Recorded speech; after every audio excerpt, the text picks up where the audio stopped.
Un saludo muy especial de su servidor y amigo Gregorio López Peña. En la Escuela Bíblica Shalom Ministry estamos comenzando un estudio cuyo objetivo es brindar una capacitación para leer la Biblia completa y lo haremos con una serie que llamamos Descubriendo el Evangelio en cada libro de la Biblia. Tal vez hayan visto otros libros o series que suenan similares, pero me gustaría hacer un alto aquí en esta introducción de que esto va a ser algo único y espero que sea muy útil. ¿Por qué? Porque va a ser un estudio conciso, van a ser sesiones muy cortas. Dios mediante, vamos a intentar cubrir todos los libros de la Biblia. También porque no solo es para los maestros de la Biblia, sino para los lectores de la Biblia. Así que no solo van a ser útiles para ellos, sino para todas las personas que, además de leer y enseñar, creo yo, van a darles herramientas para aquellos que simplemente leen la Biblia y buscan entenderla y cambiar su vida, con toda seguridad que les va a ayudar. Y en tercer lugar, porque son enseñanzas equilibradas.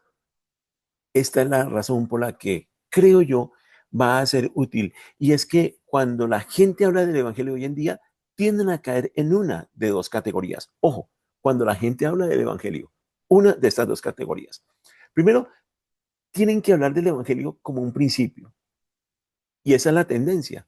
Y la segunda es que tienden a hablar del Evangelio como una historia. Ahora, veamos qué sucede con el Evangelio como principio. El Evangelio como principio nos enseña que la salvación es por gracia. Somos salvos por la obra de Cristo, no por ninguna obra que nosotros hayamos hecho. Esto va contra el legalismo, cuyo error fundamental es que manifiesta de una u otra manera que eres salvo por tus buenas obras. O también contra el antinomianismo, cuyo error fundamental es vive como quieras. No importa, como vivas, puedes vivir como quieras. Pero dentro de esa afirmación que hemos hecho de que la salvación es por gracia, esta debe ser una gracia que transforma. Cuando la escritura nos dice que no es por obras, dice, ¿por qué? Porque es un regalo de Dios, un don, un regalo de parte de Él. No es algo que nosotros siquiera podamos ganar. ¿Esto cómo se debe manifestar? Esto se debe manifestar en una fe que transforma. La fe verdadera trae transformación. La fe auténtica siempre produce buenas obras. Las buenas obras son consecuencia de, por gracia, recibir el regalo de la salvación de parte de Dios. Y es un proceso de transformación. ¿Por qué? Porque la gracia de Dios no solo nos lleva a la salvación, sino que también nos lleva a transformar nuestra vida de manera completa. Hemos visto entonces una de las dos tendencias, el Evangelio como principio, ahora veamos el Evangelio como historia. El Evangelio también es una historia, no solo son principios.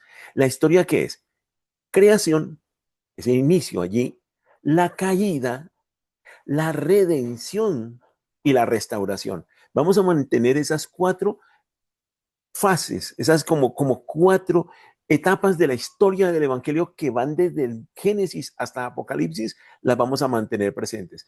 Y vemos que el Evangelio dice que el mundo fue creado bien. Todas las cosas fueron creadas para ser disfrutadas y que fueron una buena creación de Dios.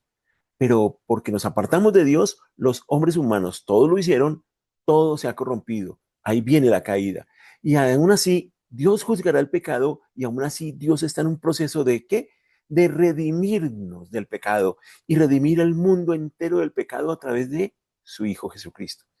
Y su lucha es que al final del tiempo va a restablecer el mundo como un mundo perfecto, de la manera que lo quería. Es interesante cómo vamos a encontrar una asociación entre los dos primeros capítulos de Génesis con los dos capítulos finales allí en Apocalipsis, en la historia de la Biblia. Es un universo material, es un nuevo cielo y una nueva tierra donde habrá justicia, ya no habrá sufrimiento, no habrá mal o pecado. Y así se completa la historia de la redención, creación, caída, redención y restauración. Cuando nosotros podemos ver esto, nos podemos preguntar, bueno, pero ¿qué perdemos sin esa narrativa? En la línea de la historia, mire lo que puede ocurrir.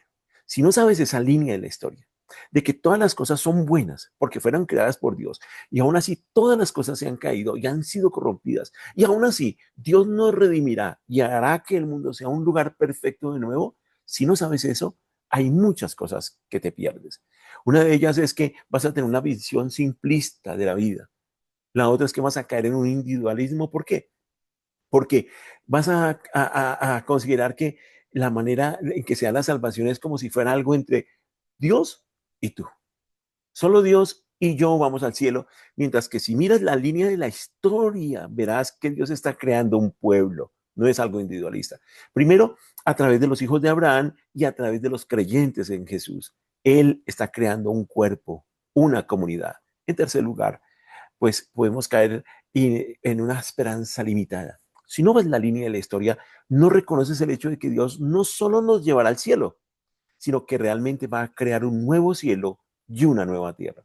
Así que si te has perdido el Evangelio como una historia o te has perdido el Evangelio como un principio, un, enfocado apenas en uno de los dos, entonces vas a encontrarte en serios problemas. Ahora, ¿cómo puedes hablar del Evangelio en cada libro de la Biblia y hablar y a la vez, ojo a esto, hablar del principio y de la historia?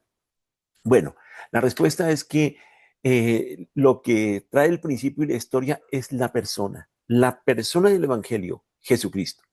Por ejemplo, puedes leer David y Goliat y puedes leer David y Goliat así, desde una perspectiva de una lectura moralista. Vemos esa lucha del David y Goliat y podríamos decir, no, si confías en Dios, puedes vencer los gigantes en tu vida. Esa es una enseñanza que suele darse. Pero una lectura cristocéntrica nos lleva a pensar en David como el representante de Israel. Es David un tipo de Cristo. Cuando vemos desde una perspectiva moralista la historia de David y Goliat, entonces aquí vamos a tender a enfocarnos en nosotros y en nuestros problemas, vencer los gigantes. Pero cuando lo vemos desde una perspectiva de cristocéntrica, entonces Cristo se constituye en nuestro campeón. ¿Quién es él? El sustituto que venció al verdadero gigante, el pecado y la muerte. ¿Por qué entonces leer la Biblia así? Bueno, Jesús lo dice. Recordemos allá en Lucas capítulo 24, el Señor Jesucristo había resucitado. Dos de sus discípulos, dice la escritura, iban camino de Emaús. Estaban retornando de Jerusalén a Emaús. Y estos dos no eran de los 11 que quedaban. Ya Judas se había ahorcado. Jesucristo había resucitado y él se aparece en el camino de ellos. Y allí en la escritura usted puede revisar ese capítulo, es muy hermoso, como él explica con las escrituras cómo estas, dice, hablaban de él, comenzando desde Moisés, siguiendo por los profetas, lo que ellas estaban diciendo de él. Entonces, ¿por qué lee la Biblia así, desde mostrando lo que habla de Jesús desde el comienzo? Porque el mismo Jesús allí lo enseñó en camino de Emaús. Ahora, ¿por qué lee la Biblia así? Porque transforma corazones, no solo informa. O sea, no nos vamos a quedar con la historia del Antiguo Testamento, sino que allí nos vamos a llegar a un punto en donde vamos a llegar a una verdadera adoración. Y también algo muy importante es que le da sentido completo a nuestra vida, revela el propósito de cada pasaje bíblico de una manera interesante porque da un sentido completo a toda la Biblia. Y esto lleva a pasar de estar en una simple clase recibiendo enseñanzas de la palabra a llegar a un estado de adoración. Se recibe información, datos, fechas, contexto histórico, la gente toma notas, pero en el proceso de transformación, cuando ven a Jesús allí plasmado en cada libro de la Biblia, desde el comienzo hasta el final, ellos terminan dejando sus bolígrafos a un lado y comienzan a tener un corazón adorador. Es un corazón que es tocado, ya deja de ser solo una clase y termina convirtiéndose en un encuentro con Cristo. La esposa del pastor Timothy Keller, Katie Keller, una vez él cuenta que le manifestó lo siguiente: al principio de tus sermones, Tim, das mucha información, como una clase, y la gente toma notas, pero cuando señalas a Jesús, cuando dices que no se trata solo de David, sino del verdadero David, Cristo, la gente deja los bolígrafos y ya no es una clase, sino que un culto de adoración. Por eso estaremos abordando cómo descubrir el Evangelio y descubrir a Cristo en el Antiguo Testamento. Aquí podremos ver, por ejemplo, cómo los sacrificios que narran Levítico apuntan directamente a la muerte expiatoria de Cristo. Cuando vamos a Éxodo, por ejemplo, allí vemos cómo este simboliza la liberación que Jesús trae, así como el pueblo de Israel fue liberado de la esclavitud de Egipto para llevarlo a una tierra de promesa, asimismo Jesús nos trae liberación. Cuando abordamos allí toda la descripción del tabernáculo, lugar en donde se manifestó la presencia de Dios porque quería habitar con su pueblo, vemos cómo el tabernáculo representa a Cristo habitando entre nosotros. Y si leemos, por ejemplo, Reyes, allí vamos a encontrar cómo prefiguran a Jesús como quién, como el Rey perfecto. Reyes imperfectos que anunciaban que era inminente la necesidad de cumplimiento de la promesa de que vendría un Rey perfecto. Debemos entonces encontrar un equilibrio importante. Es esto, un equilibrio entre los principios y la historia. Solo principio puede llevar al antinomianismo. ¿Qué quiere decir eso? Bueno, allí vive como quieras. Cuando se mira solo la historia, desde esa perspectiva, se lee la Biblia, se puede llegar al legalismo. Debes esforzarte para ganar la salvación. Pero cuando se unen estos dos, el principio y la historia, entonces aquí nos vamos a ver centrados en Cristo.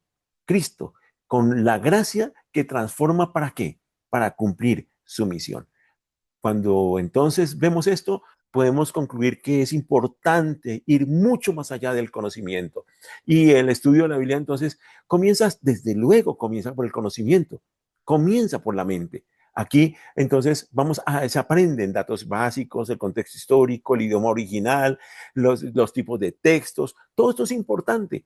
Pero ojo, no es suficiente. Este es el primer paso. No es suficiente porque llega a la mente, pero debe bajar al corazón. Entonces aquí es donde viene una comprensión que va alineando lo que hay en mi mente y el conocimiento y va bajando. Es como ese puente que va llegando al corazón, en donde vemos cómo todo señala a Cristo. Es aquí donde descubrimos la historia del Evangelio en cada pasaje y cómo Dios revela a Jesús a través de toda la Biblia. Pero esto, al bajar al corazón, debe llevar a un cambio. Por eso nos debe llevar, no solo el ver a Cristo nos debe llevar a ser retados, a cambiar para parecernos más a Jesús. La meta no es solo saber más, sino ser renovados a su imagen, adorarlo y reflejar su carácter en nuestras vidas. Este proceso nos lleva entonces no solo a conocer datos, sino a vivir una vida cambiada por el Evangelio que encontramos en toda la Biblia. Únete a nuestro viaje aquí en Descubriendo el Evangelio en cada libro de la Biblia. Descubriremos juntos cómo cada uno de los 66 libros, desde Génesis hasta Apocalipsis, que componen la Biblia, revela aspectos del Evangelio y el plan redentor de Dios. También en este viaje veremos cómo Jesucristo es el centro, el único. Es tanto el protagonista como el intérprete perfecto de todas las escrituras, transformando nuestra lectura bíblica. Y lo más relevante de todo esto es el impacto que vamos a tener. Experimentaremos cómo esta lectura cristocéntrica nos lleva de la simple información a la adoración, tocando nuestros corazones para una vida de misión, para una vida con propósito. Dios les bendiga. Bienvenidos a este nuestro viaje. Hasta pronto.